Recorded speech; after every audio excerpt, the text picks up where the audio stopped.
understand the problem. Dhimma baay'ee murteessaadha. As keessatti wantoonni nuti hubachuu qabnu maaltu gaafatame? Maaltu beekamaadha? Maaltu hin beekamne? Deebii akkamii barbaada? Gaaffii akkasii gaafatamee beekaa yookiis probleemiin kanaan dura encounter ta'een wal fakkaataadha. Jechoonni murteessoo yookiis important termiinanii as keessatti ibsuu fi deebisuu qabu maal fa'idha jennee edda adda baasneeti steppiin lammaffaa fi murteessaa ta'e make a plan.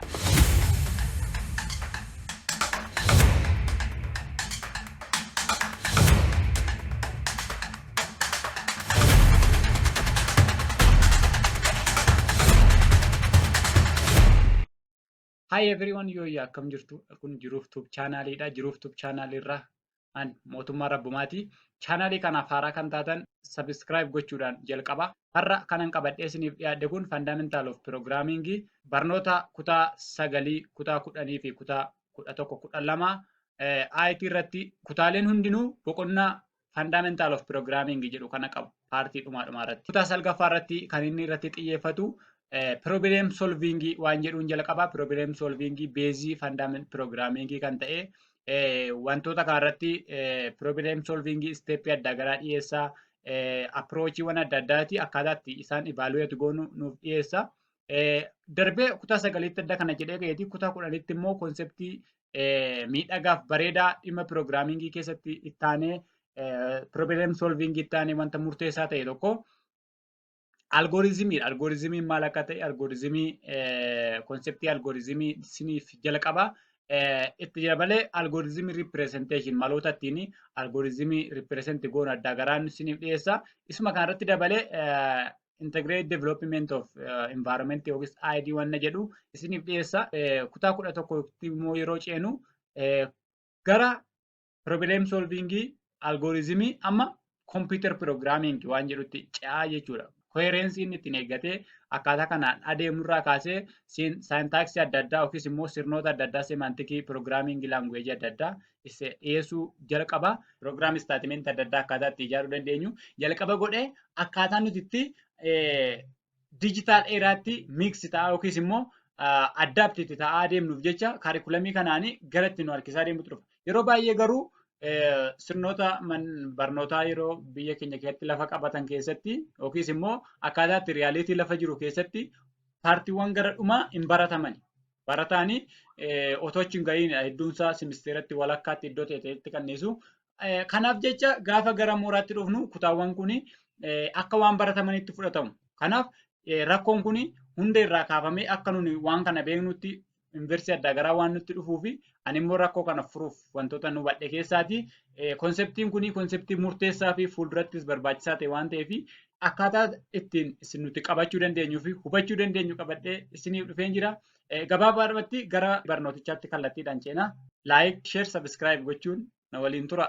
Addunyaa dijitaalii ammaa kana keessatti piroograamera ta'uudhaaf hawwii qabaachuu dandeessu. Fi ammas immoo taatanii hordofaa jiraachuu dandeessu. Caalmaatti akka hubattaniif barbaaduu dandeessu. Kanaaf beezii isaa yookiis immoo wantoota murteessoo ta'aniin qabadhee dhiyaadheera. Gabaabumatti wantoota nuni beekuu qabnu gara piroograameraa dhufuuf yookiis piroograameriitti wantoota nu barbaachisan yookiis immoo what should we now? Maal beekuu qabna yookiis immoo maal hubachuu qabna yookiis immoo maal qabachuu qabna? Piroograamera tokko ta'uuf maal beekuu qabna waan jedhudha. Inni jalqabaa fi tokkoffaaf murteessaa ta'e problem solving. Lammaffaan algoritmii. Inni sadaffaa fi murteessaa ta'e data type. Maalummaa wantoota kanaan highlight isaanii yookiis immoo fundamental ilaalla. Problem solving. Jalqabatti problemiin maali? Problem is situation, question or condition. Situation taatee, question gaaffii, condition haala that present difficulty or uncertainty. Haala taatee fi gaaffii yeroo ammaa kana cimaa ta'e yookiis difficulty ta'e yeroo ammaa kana uncertainty murteessuun isaa rakkisaa ta'e kan require solution or answer. Solutionii kan barbaadu yookiis immoo answerii kan barbaadu. Jireenya keenya keessatti wantoonni nuni guyyaa guyyaadhaan namaa oollu wanti nuni encounter goonu hedduun isaanii probleemiidha. Wanti akkamii? Wanti solutionii barbaadan yookiis answerii barbaadan. For example, climate change haalli qilleensaa, jijjiiramni haala qilleensaa yeroo ammaa kana probleemii addunyaadha. HIV/AIDSiin probleemii addunyaadha. Sadarkaa biyya keenyaatti yoo dhufne peace and stability problem. As dhiyaannee gara barnootaatti yoo dhufne immoo questionii nuni barannee kaanee formulaawwan adda addaa isaan kun problemidha. Kanaatiif isaan kun problem jechuun wantoota haala gaaffii taatee kan yeroo ammaa kana difficult and uncertainty difficulty wanta ulfaata ta'e qofa uncertainty murteessuunsaa sure kan hin taane tokko jechuudha. Isaan kun solutionii barbaadu yookiis immoo aansarii barbaadu taanaan problem jennaan. Problemiin hundi kompiitaraan ni furamu. Eeyyes yoo jettan waan jettan sintu beeka. Garuu aansariinsaa yookiis deebiinsaa problemii hunda kompiitaraan furuu hin dandeenye. For example, emotional question waan ta'an kompiitarri emotionii hin qabu, creativity hin qabu, duuli maashiniidha yookiis immoo waan itti kennine qofa kan fudhatudha. Kanaatiifuu dhimmoota emotionii fakkeenyaaf dhimma riiliijinii problemii waan ta'e tokko kompiitaraan furuu hin dandeenye. Kompiitaraan furuu kan nuti dandeenyu maal jedhamu problemoonni computational problem.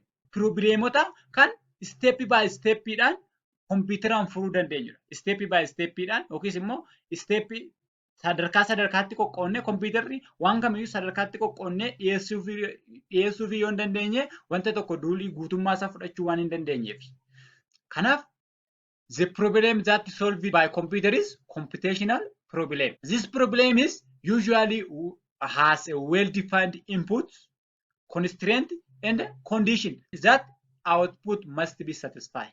Wantoota inputii, constraint daangaa yookiis immoo wanta isa daangaa ofii qabu tokko conditionii haalarra dhaabatee waan murteessu tokko kun akkas yoo ta'e akkas ta'uu qaba akkas taanaan akkas ta'a conditionii isa jennu sana jechuudha. Problemiin akkasii computational problemidha. Kanaatiif problemii definitionii isaa fi akka taayipiitti yookiis immoo specificationii isaa yoo ammana jenne problem solvingii steppii isaa ilaalla. Steppiitti problemii jireenya keenya keessatti nu mudatu kan real life computational isaa ta'u non computational kan real life keessatti nu mudatan fi akaadaamikaalii problemii adda addaa barnoota irratti kun qormaata irratti illee waan baay'ee nu fayyadu. Taayipii barnootaa kamirratti otoo hin jedhin sooshaali naachuraalii wantoota murteessoo ta'anidha. Isaan kanadha. Kanaatiif tiyooriiwwan akkamiitu jira. Joorji Poola namicha jedhamu maatimaatikshaaniidha. Steppii gurguddaa 4 jeneraalii kaa'ee jira. Isaan sun maalidha? Jeneraal steppiin Joorji Poola namicha jedhamu kaa'ee inni jalqabaa fi murteessaan understand the problem. Steppiin jalqabaa fi baay'ee murteessaa ta'ee fi namoonni baay'een irratti hin xiyyeeffanne sababii kanaatiif qormaata irratti illee waan baay'ee nu miidhuu fi barataa baay'een akka inni problemii tokko solve gochuu hin dandeenye isa godhu keessa understand the problem. Dhimma baay'ee murteessaadha. As keessatti wantoonni nuti hubachuu qabnu maaltu gaafatame, maaltu beekamaadha, maaltu hin beekamne, deebii akkamii barbaada, gaaffii akkasii gaafatamee beekaa yookiis problemii kanaan dura encounter ta'een wal fakkaataadha. Jechoonni murteessoo yookiis important termiinanii as keessatti ibsuu fi deebisuu qabu maal fa'idha jennee edda adda baasneeti steppiin lammaffaa fi murteessaa ta'e make a plan. Understand erga gooneeti pilaanii baafna. Kana keessatti immoo wantoonni murteessoo ta'an maal fa'idha? Istiraateejiiwwan solve gochuudhaaf nu barbaachisan. Fakkeenyaaf listiiwwan adda addaa baafachuu, piikcheriiwwan agarsiisuu, possibiliitiiwwan adda addaa eliminate yookiis agarsiisuu, formulaawwan adda addaa fayyadamuu, guessing and checking, related problemii salaphaasaa irraa furaatti adeemuu qabna jechuudha. Kanaaf pilaanii keewwannaa jechuudha akkaataa itti solve goonu. Inni sadaffaa fi murteessaan execute the plan. Pilaanii as make goone sana execute goone yookiis hin raawwanne. Istiraateejii achi keessatti filanne sana ittiin problemii sana solve goona. Yoo inni nuti filanne suni nu furuu dide tekstiiwwan adda addaa fayyadamuun gadi fageenyaan wanticha hubanna.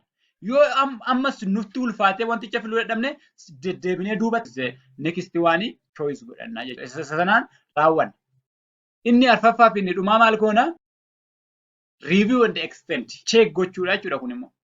Kana jechuun malli caalaatti furuu effective naa taasisuu danda'u jira jennee wantoota kanaaf kana fakkaatan review goone wanta sana extend caalmaatti babal'isuu yookiis immoo yoo wanti sun yeroo dheeraa fudhate yeroo isaa efficiency gochuu nama dadhabsiisa yoo ta'e formulaan isaa vaagiyuu kan namaaf hin galle wayiidha yoo ta'e formulaa sana gara salphisuutti finnaa jechuudha.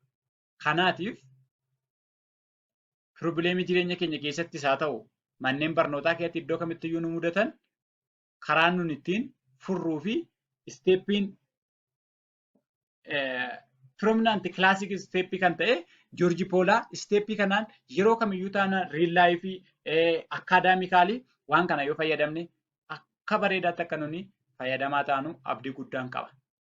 Understand the problem, make a plan, execute the plan, review and extend.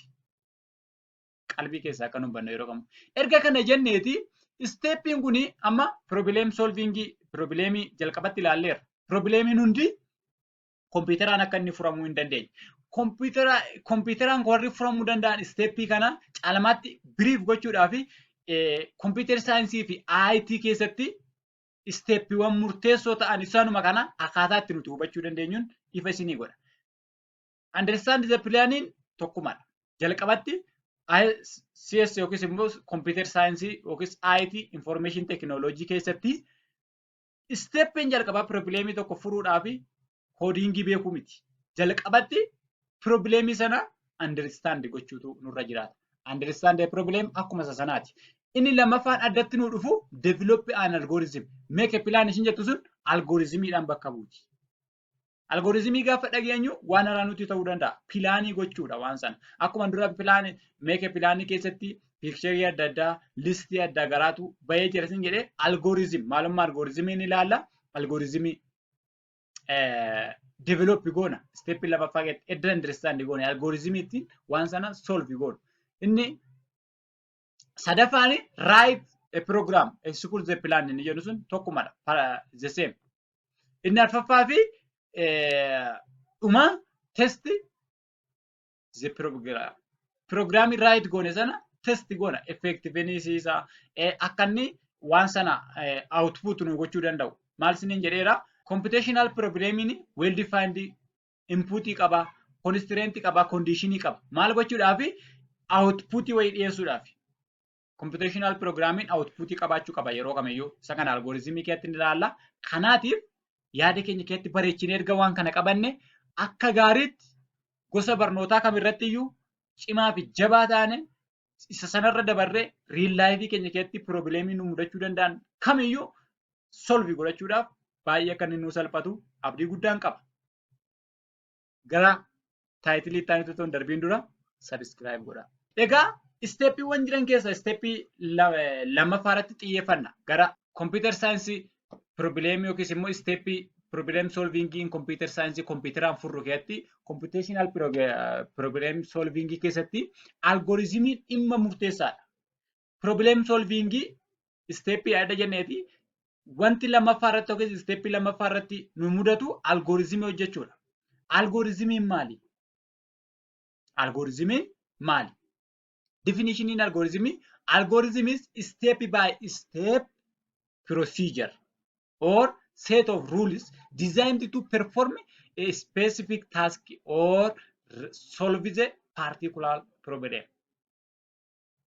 Tokko step by step procedure. Dhawaataan sadarkaadhaan yookiis immoo tuta seerotaa yookiis immoo sirnootaa wayii hojii specific ta'e tokko yookiis immoo dhaabbataa tokko wanta murtaa'aa tokko hojjechuudhaaf kan hojjetame yookiis immoo problemii tokko furuudhaaf kan nuni design goone hojjenne maal jedhama? Algoritmiidha. As keessatti wanti nuti qabachuu qabnu step by step or instruction or procedure to perform a specific task. Taaskii dhaabbataa ta'e tokko yookiis immoo taaskii murtaa'aa ta'e tokko yookiis immoo gocha murtaa'aa ta'e tokko raawwachuudhaaf steppiidhaan fakkeenyaaf buna danfisuudhaaf steppii qaba. Biddeen tolchuun steppii qaba. Lakkoofsa walitti hidhuun steppii qaba. Isaan akkasii kun maal jedhamu? Algoritm. Egaa algoritmii adda akkas jenneeni wanti steppii ta'e hundi algoritmii miti. Steppiidhaan hojjetameef wanti hundi algoritmii miti. Algoritmii wanti step ta'e tokko algoritmii jedhamuu fi kaaraakterii inni argisiisuu qabutu jira. Yookiis immoo wanta inni ta'uu qabutu yookiis immoo amaloota algoritmiin qabaachuu qabu murteessoon tokko clear and unambiguous. Clear jechuun ifa waan ta'e unambiguous jechuun immoo deebii tokko qofa kan qabu. Fakkeenyaaf wantoonni adda addaa deebiiwwan adda addaa qabuu danda'u. Sookoo sorgoo warra jennu sanaa jechuudha. Sookoof sorgoon adda addaa keessa jiraatee jennaan yookiis hiikoo biraatti wanti deemu jiraatee jennaan algoritmii hin jedhamu. Fakkeenyaaf hidhuu keessatti lakkoofsota walitti hidhuu keessatti the first is take two numbers yoo jedhe ambiguityidha. Fakkeenyaaf two numbers gaafa jedhu lakkoofsa lama mataa ishii ta'uu danda'a. Lakkoofsa adda addaa lama jechuu danda'a. Maal ta'uu qaba? The first select the first number or adda baasee ishii two numbers jettu sana the first number the second number unambiguous adda baasuuf jechuudha. Sana clear gochuuf immoo A B jedhee adda baasuutu irra jiraata jechuudha. Kanaaf amala clear ta'e wayii qabaachuu qaba. Inputii define ta'e qabaachuu qaba. Algoritimiin tokko inputii zeros qabaachuu danda'a, inputii hedduus qabaachuu danda'a. Kanaaf algoritimiin amala isaa keessaa inputii wanta take godhu fudhata. Inni biraan well defined output. Algoritimiidha kan jennu at least one outputii qabaachuu qaba. Outputii tokkoo fi isaa ol qabaachuutu irra jiraata kaaraakterii algoritmii keessaa jechuudha. Steppii dedda jennee steppiin sun deemee outputii wanta riizaaltii ta'e wayii qabaachuu qaba. Waan tokkos waan lamas waan sadii hedduus ta'uu danda'a garuu yoo xiqqaate tokko qabaachuu qaba jechuudha. Inni biraani finiteness daangaa qabaachuu qaba. Amma wanta ittuma fufee deemu wayii yoo ta'e daangaa kan hin qabne wayii algoritmiin jedhamu. Finite maximum point irra ga'ee dhaabbatu qabaachuu qabaachudha. Maximum point irratti algoritmiin sun well defined outputii wayii kenne stop ta'uu qabaachuu qaba. Feasibility. Fakkeenyaaf algoritmiin tokko steppii ta'ee wanta kompiitaraan hin furamnedha yoo ta'e yookiis immoo existing teknooloojiidhaan kan hin furamne yoo ta'e algoritmiin jedhu feasible qaqqabamaa danda'amaa wanta ta'e tokko ta'uu qabaachudha. Inni dhumaaf inni murteessaa ta'e language independent. Language independent jechuun kompiitarri language adda addaa qaba.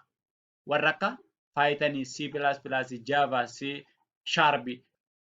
Isaan kanarraa independent akka namaaf galutti malee Python irratti hundaa'ee koodingii Pythoniitiin kan hojjetamu miti. Yookiis immoo C++ dhaan osoo hin ta'in language kamirraayyuu independent yookiis immoo bilisa ta'e akkaataa itti namni hubachuu danda'uun kan qophaa'u amala algoritmii jechuudha. Algoritmiin clear and unambiguous, well defined output, well defined input, finiteness, feasibility and language independent kaaraakterii akkasii qabaata jechuudha. Taayitiliin itti aanu data typeedha. Wantoota beekuu qabnu jalqabatti isinii kaaseera. Pirogiraamera tokko ta'u yookiis immoo computer programming tokko hojjechuudhaaf waan sadiin isinii kaase. Problem solving skill, algoritmii isa nama isinii ibsee bal'aadha. Waan xiqqoo isinii kaase malee data typeedha inni bira. Data type jechuun variabiliin tokko value inni fudhachuu danda'u fi opereeshinii variabilii sana irratti raawwatamuu danda'u. Waan salphaa tarii sadarkaa gara gadii irratti kan jirtanii kontentiin kun baay'ee qabatamee waan hin jirree fi warri isiniif haaraan ta'in akka yaada haayilaayitiitti yoo ilaaltanii garuu isiniif haaraa warri isinii ta'e data type jechuun fakkeenyaaf kaalkuleeshinii wayii isiniif kenname workaawutiin kaalkuleeshinii wayii isiniif kenname gaafa variabilii dikilaar gootan variabilii fakkeenyaaf x y jennee kana x jennee kana y jennee gaafannu vaaliiwuun x maal ta'uu danda'a? Lakkoofsa ta'uu danda'a. Lakkoofsi sun intiijarii ta'uu danda'a. Raashinaalii ta'uu danda'a. Irraashinaalii ta'uu danda'a. Kompleeksii nambarii ta'uu danda'a lakkoofsi. Lakkoofsa. Isaan kun fakkeenyaaf qubee ta'uu ni danda'a. Gatiin keessan dhumarratti fiddanii qubee ta'uu hin danda'u. Akkuma kana jecha ta'uu hin danda'u. Fakkeenyaaf waa'ee lakkoofsaa wayii barbaadaa jirtu kaalkuleeshinii wayii barbaadaa jirtu yoo ta'e dhumarratti jecha Oromiyaa jedhu deebiidha yoo jettan hin ta'u. Maaliif jalqabumatti variabiliin sun yookiis immoo jijjiiramaan suni gatiinsaa kan isaaf kennamu maalidha? Number. Data type akkatti beekamu. Data typein intiijarii lakkoofsa.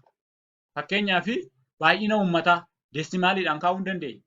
Maani namni baay'ee yookiis immoo kutaa ta'e tokko hin jiru. Maan baay'ina uummataa jennaan intiijarii ta'a dirqama. Baay'ina uummataa nuun jedhee 2.5 dha yoo nuun jedhee 0.5 namni hin jirtu waan ta'eef dogoggora keenyadha jechuudha. Kanaaf dirqama maal ta'uu qaba? Lakkoofsa diskiriit ta'e tokko ta'uu qabaata jechuudha. Filootingii gaafa jennu immoo kaalkuleeshinii adda addaa x value y value barbaaddaa fakkeenyaaf giraama ulfaatina wanta tokko yoo jenne tuqaadhaan kaa'uu dandeenya jechuudha. Istiriingii kan jennu jecha qubeewwanii fi lakkoofsonni mallattooleen adda addaa walitti dhufanii hiika tokko fakkeenyaaf maqaa ta'uu danda'a. Jecha ibsa jechoota maqaalee ta'uu danda'a. Isaan kun gaafa walitti dhufanii hiikoo wayii kennanii yookiis hiikos kennuu baatan walitti ida'amni isaanii istiriingii jennaan. Tokkoon tokkoon ishii immoo kaaraakterii jennaan. Buuliyaanii kan jennu immoo daata taayipiin true false. Wanti tokko true yookiis immoo false jennee kan deebisu. Wanta vaaliyuu lama qofa qabaatti. Wanti tokko lama qofa qabaata. Fakkeenyaaf aannan adiidha yoo jenne true or false. Biqiloonni lubbu qabeessa yoo jenne deebiinsaa maal ta'uu danda'a? Lakkoofsa ni ta'a. Maqaa ni ta'a. Jecha ni ta'a. True or false. Mootummaan yuutuuberiidha yoo jenne true or false. Isaan kuni daataa taayippii wanti tokko deebii qabaachuuf vaarabilii wayii deebii itti qabaatu jechuudha. Kanaatiif daataa taayippii edda jennee waan kana edda hubanneeti what is programming kan jedhu sirriitti computer programming hubachuun baay'ee tokko nuuf salphata.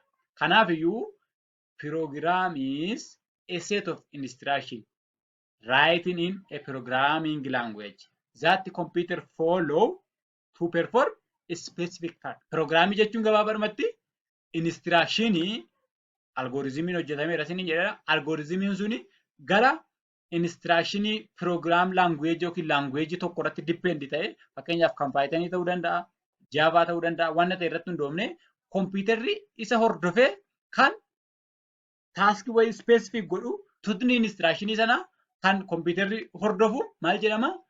Program. Algoritmii wajjiniin adda babbaastanii gadi fageenyaaf fuulduratti qabadhee isiniifan dhiyaadha. Algoritmii fi pirogiraamingii irratti baay'ee fageenya waan inni hojjedhuu fi specific godhee sirriitti isiniif nan hojjedha.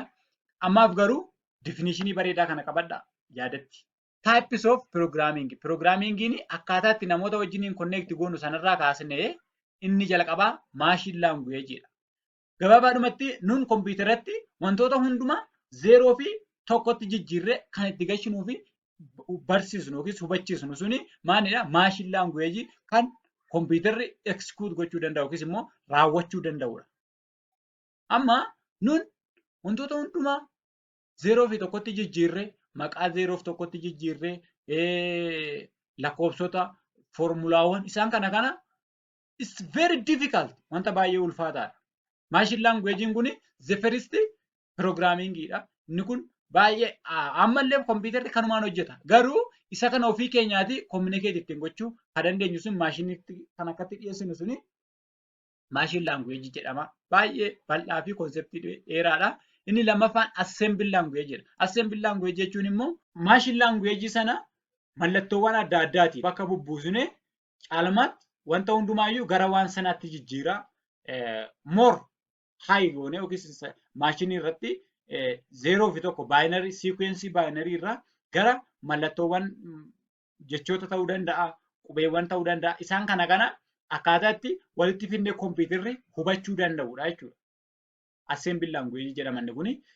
Inni yeroo ammaa kanaaf baay'ee cimaa ta'e warri nun amma computer language jennee isinitti haasa'aa ture sun warra akka Java Python jedhee haasa'u kuni high level language dha. Computerri har'a iyyuu taanaan machine language qofaadha kan inni beeku. Kanaaf nun language ofii keenya beeknuun gaafa barreessinu gidduudha ammoo isaan machine language itti translate kan godhu compilerii kan jedhamu jira. Interpreterii isaan kun steepii adda garaatiin fakkeenyaaf languagein compilerii kan fayyadaman, interpreterii kan fayyadaman isa sana gadi fageenyaan yeroo biraa hin ilaalla. Kanaaf ammaaf kan qabannu types of computer programming, machine language, assembly language and high level language warra ammaa kana. Baay'ee bal'aadha. Tokkoon isaanii gara fuulduraatti ni ilaalla. Galatooma.